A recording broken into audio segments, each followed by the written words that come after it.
Good morning, everyone. I'm Jessie Guglielmo, Education Specialist at Maddie's Fund. We're going all in for long-stay pets during the Get 'em Home Challenge. Over a 3-month period, shelters and rescues will be tasked with coming together with their communities and getting creative in order to find adoptive homes for pets with shelter stays of over 30 days. Over $50,000 in grants will be awarded to participants in areas such as Most Creative Foster or Adoption Tactic, highest percentage of cats adopted with stays of over 30 days, and biggest change in length of stay for dogs with stays of over 30 days. We can't wait to see what you can do. Our speaker today is Kelly Duer, who will tell you how you can participate in the Get 'em Home Challenge. Kelly is the foster care specialist and a foster expansion coordinator for a national study of foster care for medium and large dogs with long shelter stays. Her work has been featured in many national publications, websites, and networks, including Animal Sheltering Magazine, The Huffington Post, Best Friends Magazine, Bark Post, and more. Before we get started, let's go over a few housekeeping items. Please take a look at the left side of your screen where you'll see a Q&A window. That's where you'll ask questions during the presentation. Please get your questions in early. Questions submitted late in the presentation may not be processed in time for a response. In the green file widget at the bottom of your screen, you will find resources that will help you with the Get 'em Home Challenge. The presentation handout is also available there. If you need help with your connection during the presentation, you can click the Help widget at the bottom of your screen. This presentation will be available on demand within 24 hours should you wish to view it again. Kelly, thanks for being here today. Thank you so much, Jessie, and thank you guys so much for joining us here today. I'm really excited to tell you about the Get 'em Home Challenge. I think it's going to be a ton of fun, and I think we're going to learn a lot from each other. My name is Kelly Duer. I'm a foster program consultant for Maddie's, and I'm going to tell you a little bit about the challenge. So what we're going to do is focus on pets with a stay of over 30 days at your facility. And over a 3-month period, what we're asking you to do is work creatively as a team in order to find these pets' homes. So what we're our goals here are, first of all, to create awareness of the need to develop plans for these guys, for these long-stay pets, and also to inspire you to kind of develop these plans as well. And what we're also looking for is for everybody to inspire each other. And of course, to get all these pets adopted and have some wonderful, happy tears. So one thing that's kind of become clear in the last 100 years in animal welfare is that we want to save more lives in our nation, and we cannot do this alone. If we want to save more lives, it is really crucial that we engage our communities and engage our volunteers and our communities as a whole in order to do this. And I think that this is kind of the beauty of this challenge. I think the best way to give you a frame of reference for what we're going to ask you to do in this challenge is to tell you about a smaller challenge that kind of inspired the Get 'em Home Challenge. And then I'll show a quick video about it. So I was at Ventura County Animal Shelter a little over a year ago. I was there for a week doing a foster research study. And on the first night, I wanted to take home one of their long stay dogs. And their longest stay dog was a dog named Muggsy, who you'll see in the video. He's the one with the cropped ears. He was a senior pit bull type dog. He had recently had a stroke, and so it affected his mobility. So he would kind of wobble around, and every once in a while he'd fall over. And so he was, the hard shelter floors and stuff, it wasn't, he also had a reputation as a resource guarder because he kind of used his Kong in his kennel as a, like pacifier almost, just kind of as a security blanket. So I took Muggsy out for the first night, and I was, we had an Adopt Me leash on him, and everybody, people were coming up and asking about him, and I was kind of working it. And there was this woman who came up, and I said, oh, look, this is, she's like, who is this? And I said, oh, this is Muggsy. This is his first time out of the shelter in 507 days. And I was thinking she'd say, oh, I'm going to tell all my friends about it, and see if we can help you get a home. But what she actually said was, oh, is it an Oak Hill shelter? And inside I inwardly groaned, and it really kind of stuck in my craw that that saving lives is equated with long stay. And, you know, and so I started really thinking about, okay, what can we do to help these pets who are long stay? And it turned out Sarah Aguilar, who was the foster coordinator for the shelter at the time, had asked me to do a couple of presentations for their volunteers and staff on social media later in the week.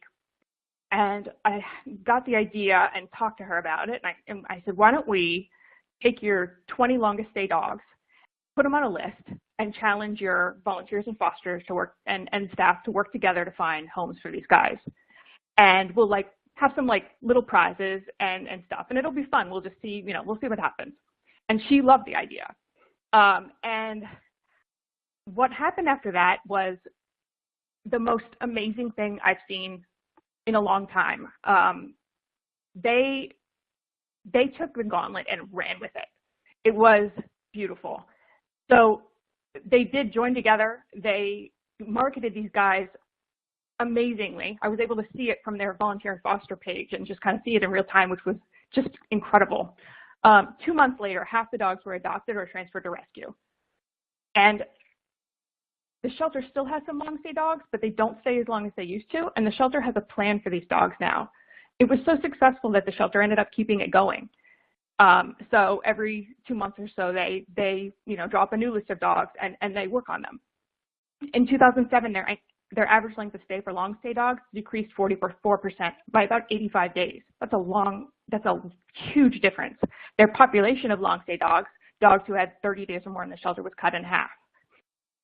So I'm going to show you this quick video and let them tell you a little bit about it themselves.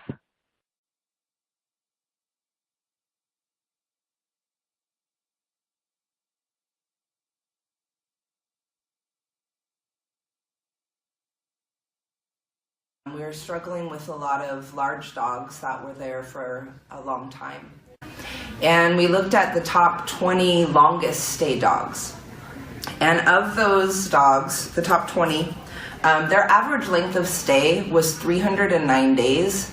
Cumulatively, they have been in the shelter for over 6,100 days. When we started the Long Stay Challenge, we were encouraging staff and volunteers to take those dogs, any of those top 20 longest stay dogs, off the shelter property for any amount of time. And to get those dogs out to lunch, take them to Starbucks, take them to the park, take them home to hang out on a couch for a little while. And we decided to just really do everything we could to get them adopted. A lot of marketing, a lot of creative marketing videos, portraits, we did sleepovers, canine confidence classes, a lot of enrichment for them. This was a collaboration between staff and volunteers. It really kind of bonded us together. It was great. For every one of those dogs that you took off, you got an entry into a drawing that we did monthly for a gift card.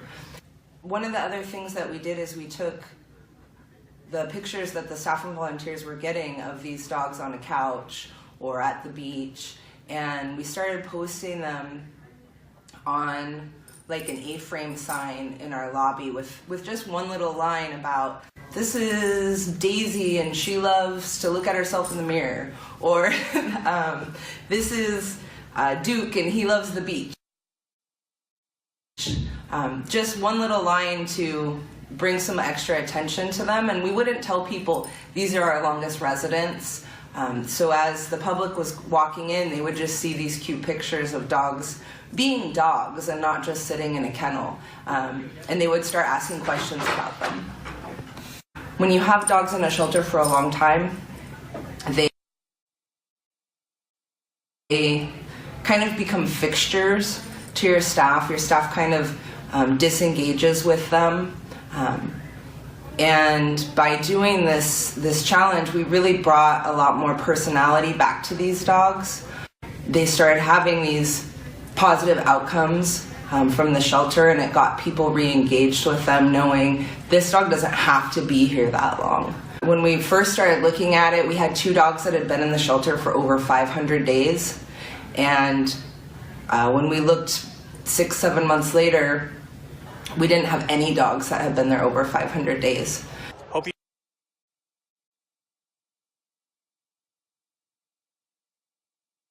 Okay, so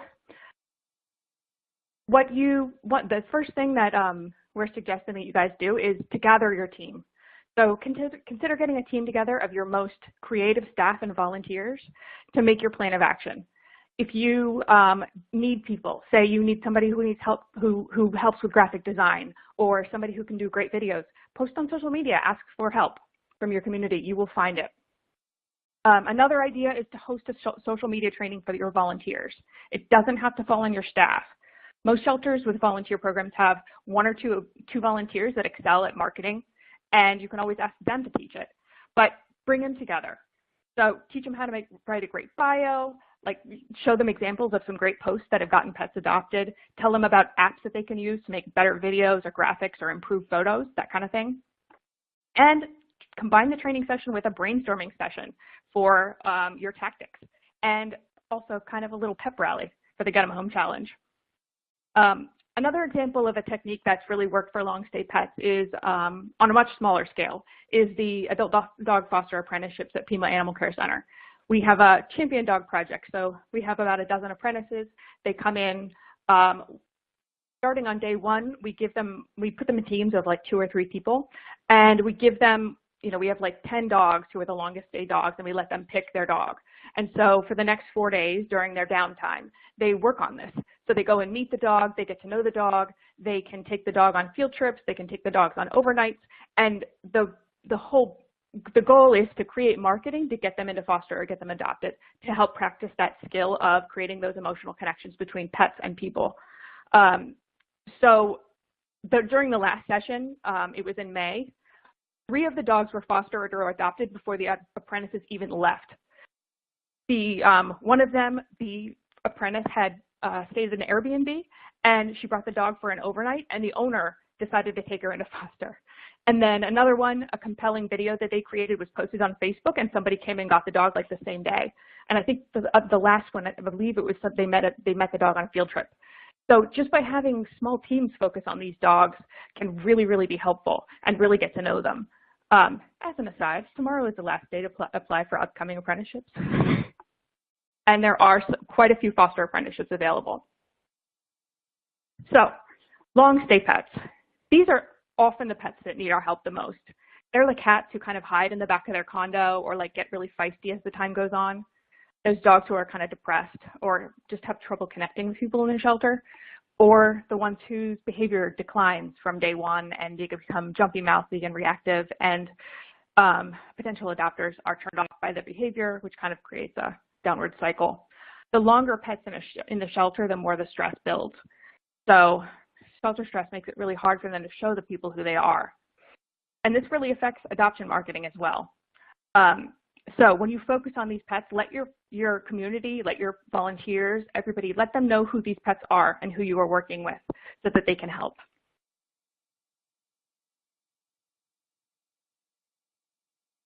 Thank you, Kelly. It looks like we've reached, oh, sorry about that. Thank you, Kelly. It looks like we've reached our first poll question. So our first poll question is, does your organization provide options for short-term foster, such as field trips, sleepovers, etc.? So please answer this on your screen and not in the Q&A window. Your possible answers are, yes, we have a program. Not yet, but we are working on creating one. No, or not applicable. Again, answer on your screen and not in the Q&A window. And if you do have any questions for Kelly throughout the presentation, go ahead and send those to us through the Q&A window. All right.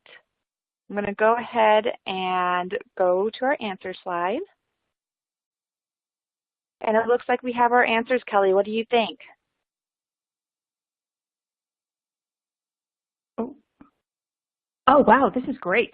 So about half of you guys have a program, which is wonderful. Some of you guys are working on creating one.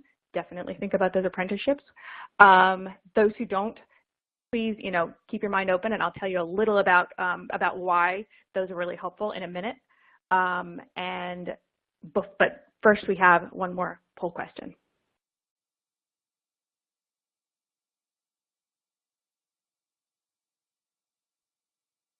Okay, just hold on one second. We're going to get to that poll question.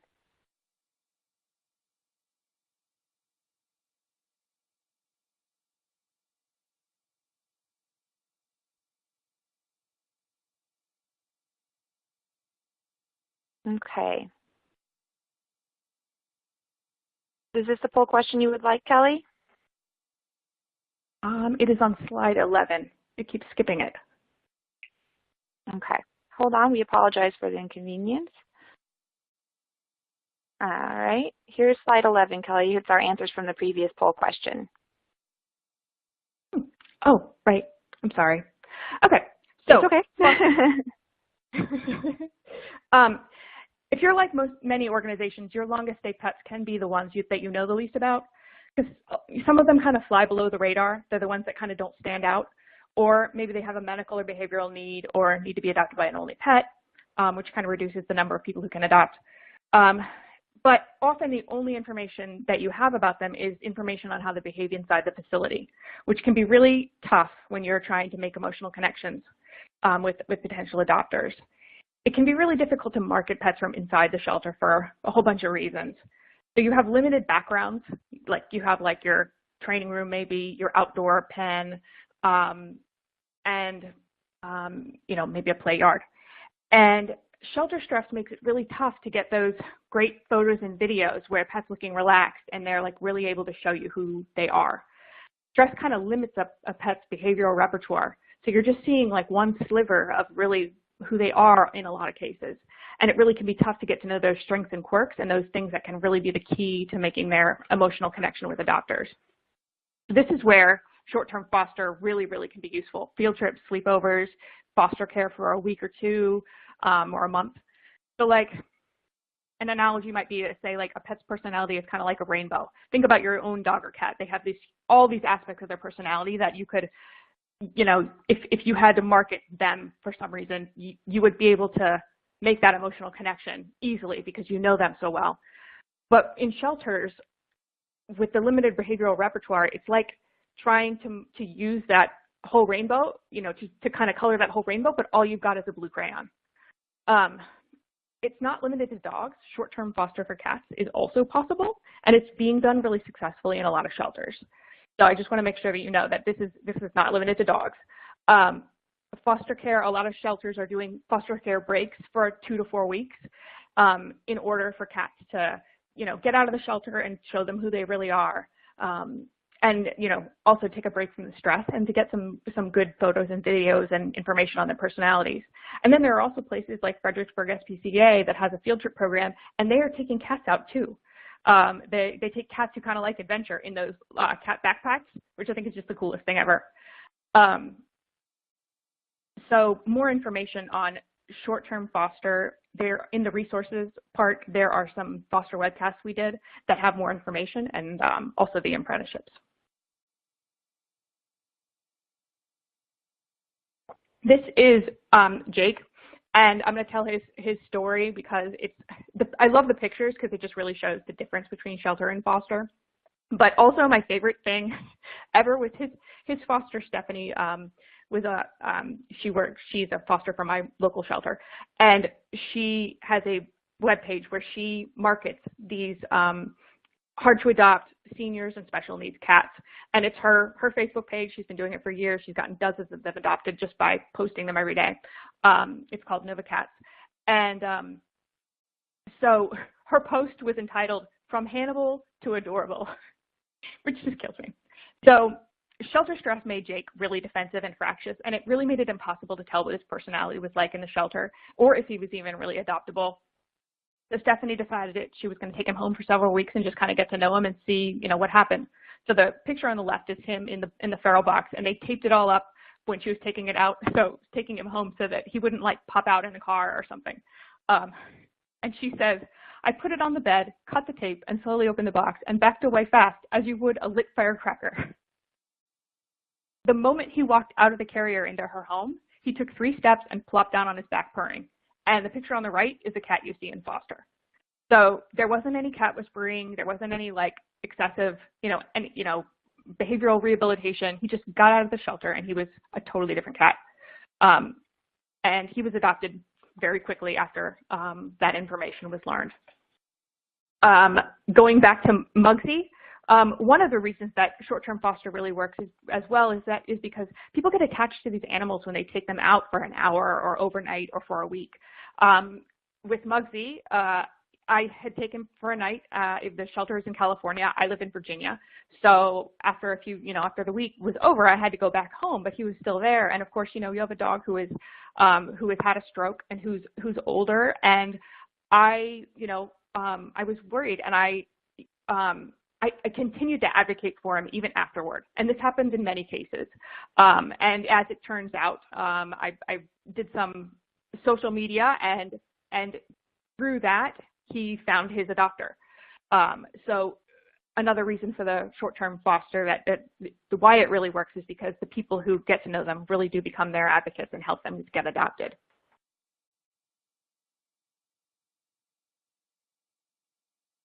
Next, get creative. Take a look at your long pets list and ask yourself, what is preventing this pet from getting adopted, and what can you do to help them shine? So, if it's a cat who doesn't do well in their condo, if there's maybe a training room that's open, you can have them do a meet and greet in the training room in a larger space. Maybe they'd be able to show their personality a little better. Or if they have been in foster for a long time, maybe a little bit of come back to the shelter for a little bit would give them a little more, get people, to be able to see them a little more. Maybe a little extra training, a creative photo shoot, some extra one-on-one time with that pet. Anything you can find to give the information that you need and find a way for potential adopters to engage with them. One thing that's really been helpful to a lot of shelters, if you don't have a volunteer and foster and staff social media group, these are really, really helpful, because fosters and volunteers and staff can take pictures of the pets and then post them in this group, and it can really help your social media team to have more pictures and things to choose from to post on social media. And a lot of those posts, say a foster does a write-up on their pet, they can just cut and paste and put it up on the main page and, maybe do a couple of edits, but it takes a lot less time than coming up with your own completely new post. So, prizes. In addition to the best prize ever, which is seeing pets go into homes with the people who love them, there are several prize categories. First place is $5,000. Second place is $2,500, and third place is $1,000. The awards will be given in several different areas. We will let you know what these areas are shortly via email. We are still working on getting those nailed down and just trying to make sure that the reporting is the easiest we can make it for you guys. So logistics of the challenge. On the main page for the challenge, which will be up, I believe momentarily, if it's not up already, we're going to have this sample project plan. There's a list of resources on that page. This is one of them, and basically it goes through everything that you need to do for the challenge and some suggested things to do, so that you have an estimate of the time it's going to take to do this, and also so that you know what the steps are going to be. So to qualify, you need to be a municipal or a 501c organization. You need to primarily house pets in a traditional shelter facility. And I just want to say, foster-based rescues, we love you guys. And the reason we're doing this is because we believe foster care is the ideal environment for housing homeless pets. And you guys are doing it. And so these guys, your guys have what they need, even though there may be some long stay guys in foster-based rescue. We're focusing on the ones in a traditional shelter facility because shelter, being in a shelter is stressful, and there are challenges associated with that. You must be current with your grant reporting requirements for Maddie's Fund. And then we strongly suggest that you guys are in the Million Cat Challenge and are current with Shelter Animals Count.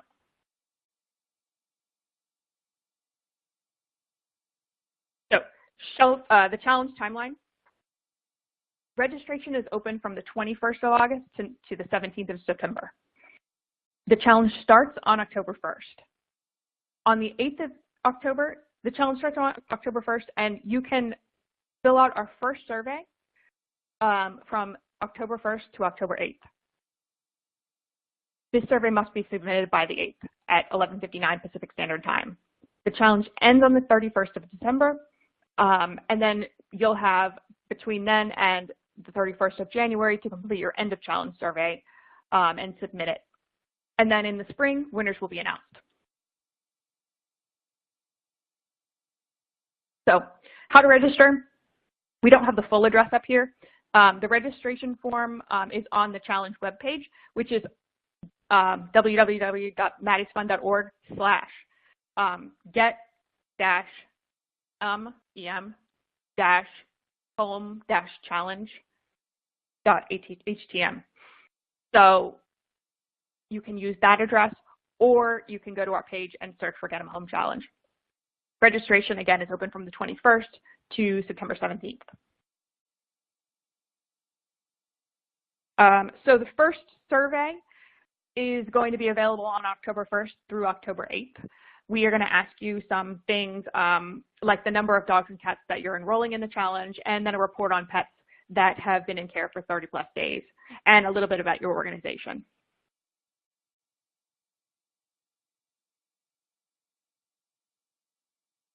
And then end of challenge data, we are going to ask you for another survey between the 31st of December and the 31st of January, and this is going to be on the pets who you enrolled in the challenge and how many of them had been adopted, and the things that the tactics you use to get them adopted.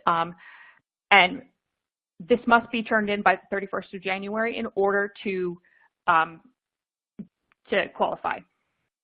On the webpage for the challenge, we are going to have copies of these surveys available in the resource section, so you can take a look at them before you fill out the forms and get an idea of what we're looking for.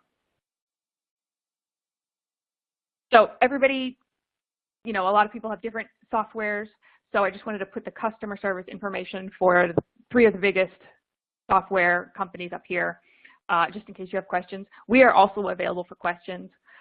Chameleon is a little bit different because everybody uses it a bit differently. There's not really a single report or group of reports we can ask you to pull in order to get the data we need. So if you do need guidance on getting the information to fill out the surveys, contact their customer service. We are working to make the data collection as easy as possible, and it'll be pretty easy.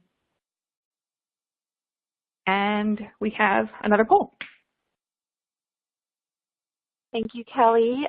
We have reached our second poll question of today, and it is approximately how many dogs and cats currently in your care have been at your organization for over 30 days? 0 to 50, 50 to 100, 100 to 250, 250 to 500, 500 plus, or I'm not sure. Again, remember to answer this question on your screen and not in the Q&A window. I'll give you a few more moments to go ahead and put your answer in. Remember that we do have a resource widget at the bottom of your screen that does have some helpful resources for the Get 'em Home Challenge. Okay, I'm going to go ahead and forward on to the answers. And it looks like we have our answers, Kelly. What are you thinking? Oh, this is way better than I thought. This is great. So most have 0 to 50, which is awesome. Some have 50 to 100, and very few have 100 to 250, which is fantastic. This is going to be a piece of cake, guys. So, PetPoint users, the customer support number information is here. We will have more information on PetPoint and Shelter Love. We're going to have a little write-up on this is what data we need, and also a sample data report so you guys can see what we're looking for. Lastly, Maddie's Pet Forum. If you haven't joined it yet, please do join. There's a marketing group. There's some foster groups. So if you have any questions about short-term foster or marketing or anything, or want to exchange ideas, we'd love to have you on there. And that's about it. Okay, thank you so much, Kelly, for all that wonderful information. We do have time right now to take several different questions, so I'm going to go ahead and start with that. I'm going to be pushing the first question to your slide area in just a moment.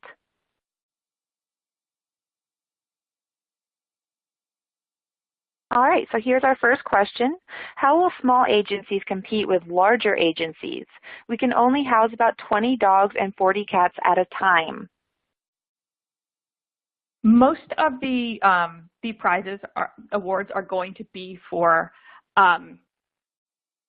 like creative solutions for finding, homes for shelter pets. So it's not as much data-based.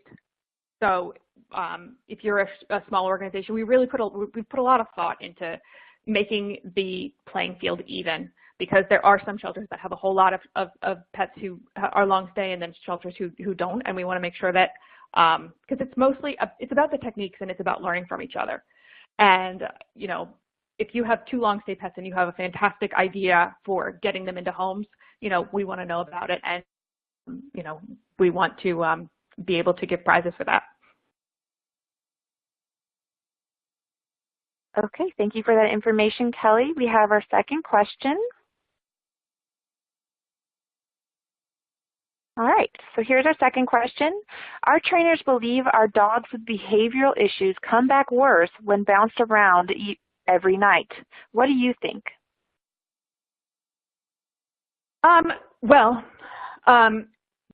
There was recently a study done on sleepover foster, and what they found was that, and actually it was with several different shelters. First, it was done with Best Friends, and then it was done with 4 shelters in the United States. So they got the dog's cortisol levels before the sleepover, and that's the stress hormone. And they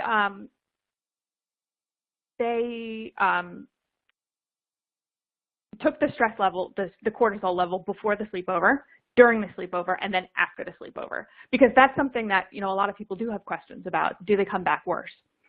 And what they found was that the dogs on sleepovers, when they were on the sleepover, their stress levels went way down. When they came back to the shelter, their cortisol levels went back up to the same place they were before, but they didn't go any higher.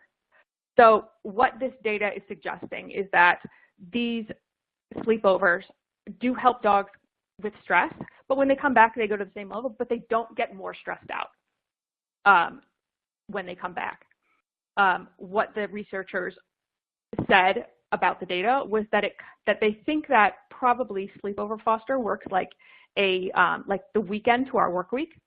So we kind of have the work week, we get kind of stressed, we have the weekend, and we kind of lower that stress so that we're ready to go back to work on Monday with a fresh mind. And I think from what I've seen, the benefits to sleepover and field trip foster are so many that it's just they're pretty much critical. The information that you get on these pets when they leave the shelter, and often if somebody takes a dog on a hike before the shelter opens on a Saturday, they come back and they're tired and they aren't jumping and bouncing in their kennel and barking at people, because they're calm. And I know that there are a lot of pets who have been adopted because they have been on outings, and they come back a lot more calm. Okay, thank you, Kelly. We have our next question. With the long-term dog adoption success rates video, are there any stats as to the returns or other issues? I do not have stats on that particular challenge's returns or other issues. I believe it probably has a lot to do with the support that people get. But a lot of the time, long stay pets, and it depends on the shelter and the population, but a lot of times long stay pets are just simply pets that don't show well or just don't stand out. And so I wish I did have information on that, but I think well, that's good. Thank you, Kelly. Here's our next question. Where can I find the registration form again? It would be on the challenge webpage, and it's www.maddiesfund.org/get dash M, EM, dash home dash challenge.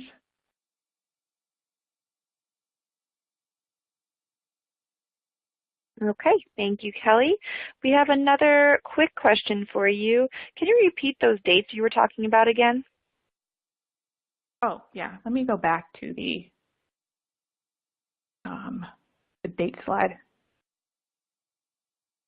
Okay, so the challenge timeline. The registration is from August 21st to September 17th. The challenge actually starts on the 1st of October. And this is also the date when the Start of Challenge survey opens. So the Start of Challenge survey opens on the 1st of October and it closes on the 8th of October at 11:59 Pacific Standard Time. So in between those dates, you'll need to get that survey in if you want to participate. The challenge ends on the 31st of December. And at this time, the end of survey challenge will open, and it's going to be open through the 31st of January at 11:59 Pacific Standard Time. So you must get your data in, your information in by the 31st of January Pacific Standard Time. The reason we're giving you a little longer for the end of challenge survey is because since we're asking for some creative stuff and we want some information on the tactics you use, and so we're going to ask for a couple of some write-ups on your strategies and stuff like that. And so we wanted to give you a little longer to be able to create them. All right, thank you very much, Kelly. Our next question, I know you've touched on a little bit, but if you could just clarify a little more.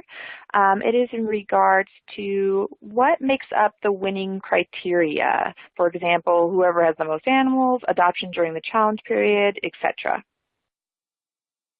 This is a good question, and we're still kind of honing down the award categories. We had some award categories before, and we realized that some of the data that was required was kind of excessive. And so we're kind of retooling everything. It is going to be mostly creativity based and based on, how many, based on the success in your shelter of the program. We will be able to tell you more about this in a couple of days or a week. Okay, thank you very much. We have our next question, and while I'm pushing that to everybody's slide, I do want to remind everybody that a lot of these answers are also in the resource widget at the bottom of your screen. So here's our next question. Can you explain the apprenticeships more? Yeah, they are awesome. Shelters around the nation that are doing certain programs really well have apprenticeships, and you get a stipend so that you can travel there during a specified period of time. And while you're there, they teach you everything about that program. You get resources, you get to ask questions, you get all kinds of cool stuff. The apprenticeship that I was talking about was the adult dog foster apprenticeship at Pima Animal Care Center, and I've been helping run that one, and also the new one in Charlottesville. And we teach people everything about adult dog foster at Pima, and learn about different programs. You get all of their materials, like their foster manuals and their foster agreement and every document for the programs that they've got, so that you can take them home and hit the ground running. The one in Charlottesville is going to be more based on short-term foster, so it's going to be field trips and weekends, sleepovers, that kind of a thing. But it will be similar to the PAC apprenticeships, but it will be a little bit shorter and more focused on short-term. They're a ton of fun, and what's really great, that I've seen during them is that not only do you learn from the shelters, but you learn from the other people that are attending with you. They're very intense. It's just a few days to learn just about everything about a certain shelter and their programs. So it's like emotionally intense, almost like you've been through something. When you go through something really intense with somebody, you kind of bond, and it becomes kind of a support group. And I think that is a wonderful side effect that I'm not sure that I didn't expect when we started it, but I think it's fantastic. Thank you very much, Kelly. And I do want to just take a break from questions real quick. We got a comment from Ventura County Animal Services about their long stay challenge, which one of you had asked about previously. And they said that they did not have any incidents with the animals adopted from their long stay challenge. They did have returns, but comparing it to our rate of return of their entire population, it wasn't significantly higher. So I did want to say that right there. Did you have anything to comment on with that, Kelly? That's fantastic, and thanks, guys. They're awesome. They are. So with that, we're going to move on to our next question. Okay, here's our next question. Allowing folks to take dogs overnight for sleepovers or just for lunch, was there pushback from organization training or behavior departments? Some of them do. Some of them are comfortable with opening it up and allowing the public to come in and do it. And some organizations are more concerned about things, and some of them, they decide. So there's a couple of ways you can do it. We really like having them open to the public, but if an organization is not comfortable with that, it's not a reason not to start the program. So we know shelters who have opened up the program to just volunteers and fosters, and that's great. It still is a huge help. Ideally, open to the public is we think is really good. We've heard of very few incidents anywhere of anything happening, but with certain protocols in place, they're very safe programs, and they're really helpful. But if somebody is not comfortable with opening them up to the public, or you want to do a pilot and just kind of, ease into it, I would suggest starting with fosters and volunteers and going from there, because these are the people that are already kind of trained to handle your animals. Great, thank you for that information, Kelly. I'm going to go on to our next question. I'll come to your screen in just a moment. Here it is. Is this funded through a grant before the challenge? No, Maddie's is funding the challenge. So the grants, we are giving over $50,000 in prizes to the winning organizations. So the winners will be determined in the spring, and Maddie's will be giving out the grants. Okay, thank you for clarifying that. We have another question, this one in regards to cats and short-term stays elsewhere. With short-term cat fostering and most cats hating change, do you think the benefit of getting a taste of freedom outweighs the stress of changing homes? Absolutely. The stress of being in the shelter. What I think a lot of people don't understand is that the stress of being in the shelter for some cats is worse than just about anything. It's very, very hard for them, and it can. And not only that, but some animals are so stressed in shelters that their behaviors put them at risk of euthanasia. Some of these animals in homes are perfectly normal, and that is, I think, important to understand. So the stress of going from the shelter to a home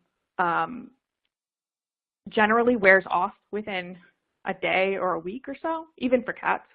And then, but going to that foster home and getting, lowering the stress just for a little bit, and finding out, how a cat ticks and what things make it a great cat, and being able to talk to potential adopters about it, it is so valuable, and it can save their lives. That's a great point, Kelly. Here's our next question. When pets return from foster, how frequently do you feature cute stories, photos for that pet on social media? There aren't enough days per week to feature all of our long-term pets. Oh, this is a great question. So I'm going to give you the long answer. First of all, one thing that we kind of have noticed over the last few months is that the shelters who have the largest foster programs are talking about foster all the time. So they're showing their pets in foster that telling stories about their pets in foster every day. I went through and tallied for like the 7 shelters that have the best foster programs. And these shelters are talking about foster and posting their pets in foster every single day. So in 30% of their posts, and that is more than once every single day. Now, depending on how large your shelter is, I mean, obviously if you have, 1,000 animals in your shelter, you can't post one animal once a week. Or you can, but this is why we need the community, because what volunteers can do is they can post those animals on their own pages. They can create Facebook pages in order to advocate for these pets, like Nova Cats is doing. Stephanie takes these cats from the local shelter and long-stay pets from local rescues, and she posts like 1 or 2 of them every single day and gets them extra, time in front of people. And, just having those extra ways of getting those animals marketed to the community is extremely valuable. Volunteers, I know of several different volunteers who are doing just really, really neat things. One of them, they write up a post on a pet, and then they send it to their friends. They post it on Nextdoor. All of them do, so that they have this whole different avenue of getting that marketing out there than just the shelters page, because the shelters page, in a lot of cases, you can't do it all there. Another one, actually, that started in Ventura, the volunteers have banded together.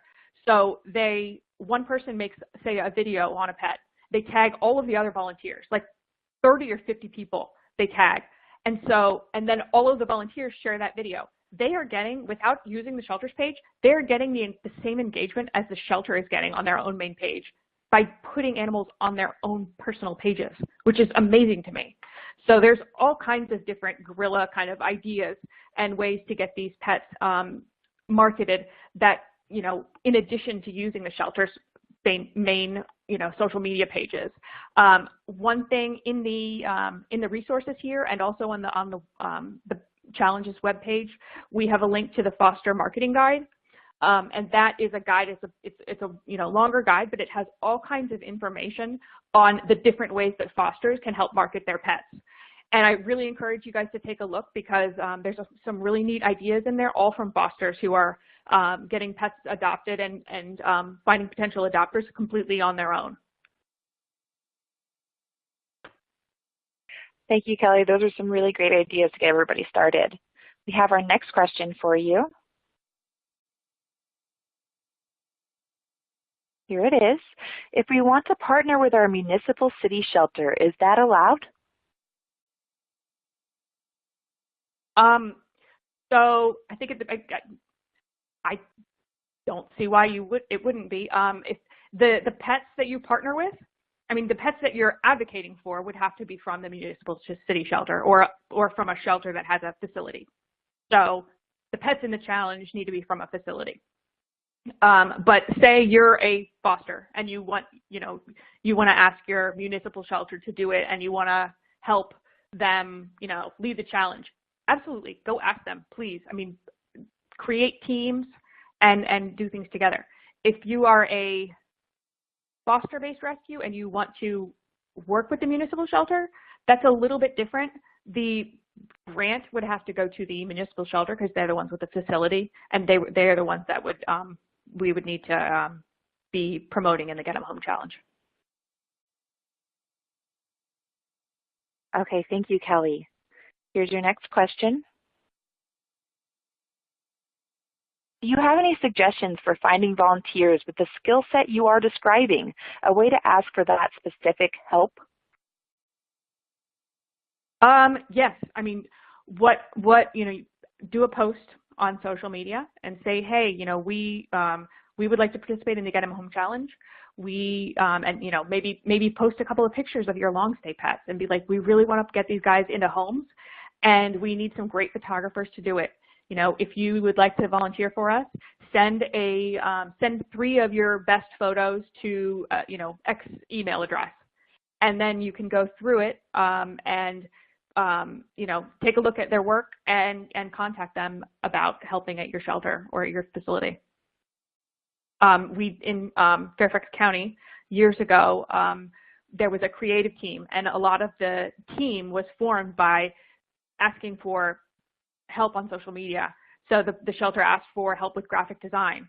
Anybody out there who can help us with graphic design? We really want to get more pets adopted. And the shelter got a ton of really, really good people. And they sent their portfolios, and we went through them, and we, contacted, them, and we formed the shelter formed a creative team. So we would get together every, few months or so and talk about, hey, this is what do we want to do in the next few months to market pets. And everybody participated. It was great. And we got some really good professional work. Great. Thank you, Kelly. So I'm pushing another question to you, and it's kind of a follow-up to what you were saying before about whether or not you need a facility to participate. Mm-hmm. So all of our pets in foster or at adoption centers at local PetSmarts for 2-week time stints. How do you see this working in this instance? Would you send cats home with potential adopters? We do adoption events weekly, bringing in cats from the foster homes to be seen in the store.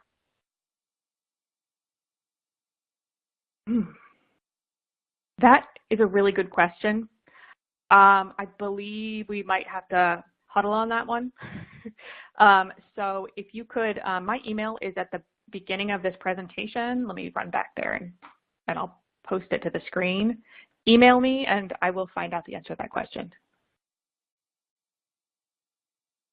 Okay, thank you very much, Kelly. Looks like we are showing her email address on the screen right now for those of you who are interested.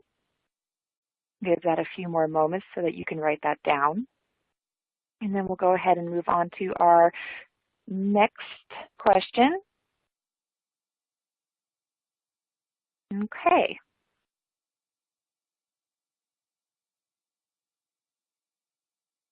Here's our next question. Should you post inside our facility how long the cats have been there to the public? You can. You don't have to, though. I think it, in some cases, people might see that as a negative. But I think more importantly, if you post things about the cats that are awesome, really good pictures or stories about the cats, or, hey, this cat likes to, get into your lap and roll around or something, or, something really cute that they do. I think that's probably, it may be more compelling. I think what you're going for, what you're going for, the basic thing in marketing to potential adopters is an emotional connection. So think of it in those terms. What I'm doing, would it help make an emotional connection with me? And ask around. If you're doing something and you're not really sure, ask a couple people, see what they say. But emotional connection, always look at it in those terms. Thank you, Kelly. Here's our next question. You had some great insights into how to maximize your Facebook presence, but what are other ways to market adult cats that don't thrive in a shelter environment? Facebook isn't working. Do you have any suggestions, Kelly? Yes. I would look at different social media platforms. Instagram has been really helpful to a lot of places. I am kind of in love with it right now. When you use just kind of like posting, great pictures and, hey, this cat's foster said, this about him. And it's actually easier than Facebook because it's kind of a little less formal. At least for me, it takes a lot less time for me to do them. Another thing I really love is Imager. And it does go out to another, like when you post, it is posted to a national audience. So it could be anywhere in the world. However, what I really like about it is that their viewers, the people who are on that site, are 70% men, which is a completely different audience than Facebook. And also, if you have a really good first picture and a title for your posting, it's not like Facebook where you have to have a bunch of followers in order to have your post be successful. You could be totally new to the platform and post something, and if it's good enough and people see it, I mean, then it could go completely viral on your first posting. That's another thing I really like about it, because it kind of levels the playing field there. Another thing is Nextdoor. Nextdoor can be really helpful, and if you have volunteers, one thing with the rescue that I've been working with, what we do is if we're having, say, an adoption event, or we have a cat who we really want to, you know, push, we'll put a note in the volunteer and foster page, and we'll say, you know, guys, please help us post this one cat. We really want to find her a home. Here's the text. Here's a couple pictures. Everybody please help us by posting on Nextdoor. And by using that, we blanket the community in a completely different, you know, platform. And so I know a lot of pets who've been adopted through Nextdoor postings, and also Craigslist. Thank you very much, Kelly. I'm going to get you your next question real quick. Where did you say the foster marketing guide can be found? I believe it's in the resources here in the webcast, but it's also on the challenge webpage. Great, thank you, Kelly. Here's your next question. What extra guidelines or protocols do you give to the public if you open it up to allow them to take the stressed dogs out into the community? Take a look at one of the resources well, I'm not sure if it's there or not. We have a guide that we use in the apprenticeships, and it's a short-term foster guide, and it kind of has all of those guidelines written down in it. I can't remember if I put it in the, oh, here's where it is. If you go to the resources for this webcast, you'll see links to the foster webcast that we did last spring. The field trip foster one, if you click on that, in the resources for that, there is you can download it. It's the short-term foster manual. Alternatively, it is in Maddie's Pet Forum. If you go to the adult dog foster care group, it is posted in the resources there, or you can email me. Thank you so much, Kelly. Here's your next question coming to your screen. Since the shelter I work for started play groups, more rescue groups are adopting those long-stay dogs and not adopters, even though we post videos and photos of the dogs in play groups. Any suggestions on why FB and Instagram isn't working well?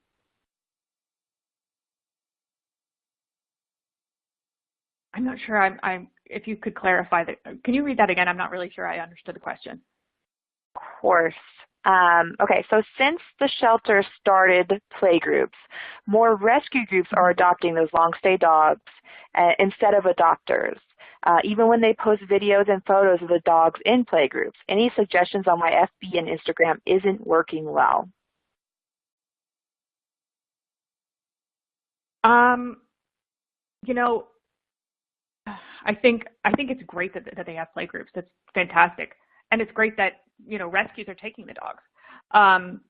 But I think you know, if they're only marketing in one way, you know, I think opening up the marketing to different things, like using short-term foster and stuff, that can really help as well. Because in play group, you see one aspect of the dog's personality, and a lot of times that can be the deciding factor, especially if you have other dogs. That's a fantastic knowledge to have and to be able to market.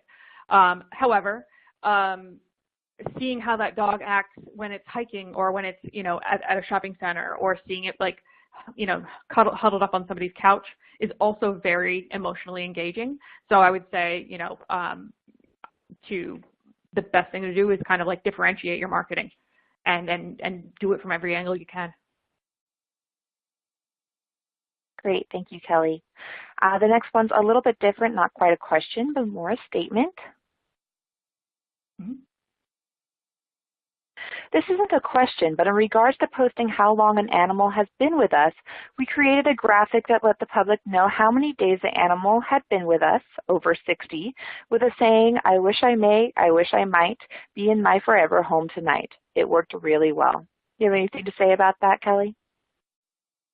I think that's fantastic. That's awesome. And, I agree with you. And well, yeah. I was going to say something, but I realized the video already covered it. Okay. Oh, no problem. Thanks, Kelly. So this will be our last question for the day. I'm going to push it to your slide area. We touched on this a little bit earlier in the questions, but if you have any more advice, that would be great, Kelly. What if your shelter doesn't seem interested in doing any of this, but you really want to? The mindset can be that it's not good for the pets to be taken out for just a weekend and brought back because it's hard on the pet's emotional state. So do you have any advice for them, Kelly?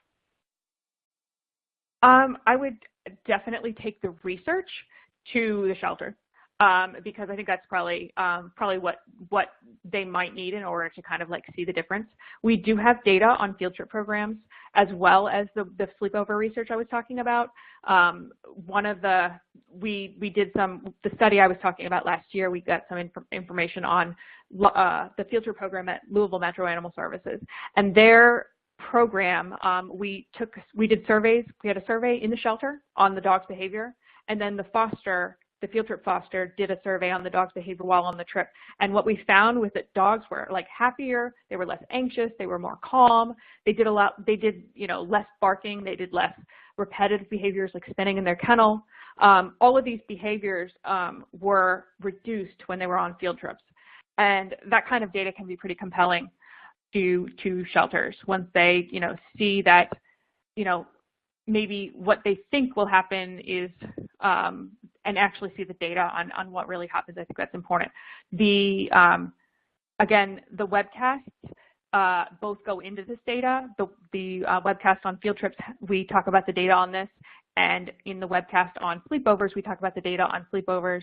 Also, you can search the Maddie's Fund site for the blogs on both of those studies. So if you would like that, just search our website. I also have pilot program documents where, you can take them and kind of like tweak them to your own shelter, or, give them to the shelter and say, hey, look, it has the data, basically like a real rough summary of the data, and then, different options and best practices. So if you want those, email me. Thank you. And with that, that will be the end of our presentation. Thank you so much, Kelly, and all of you for sharing your morning with us. Watch your inbox for our email announcing the upcoming Get 'em Home Challenge. Good luck and get 'em home. Visit our website at www.maddiesfund.org and find more educational opportunities on Maddie's University. Just go to maddiesuniversity.org. Again, thanks for your participation in our webcast this morning. Have a great rest of your day.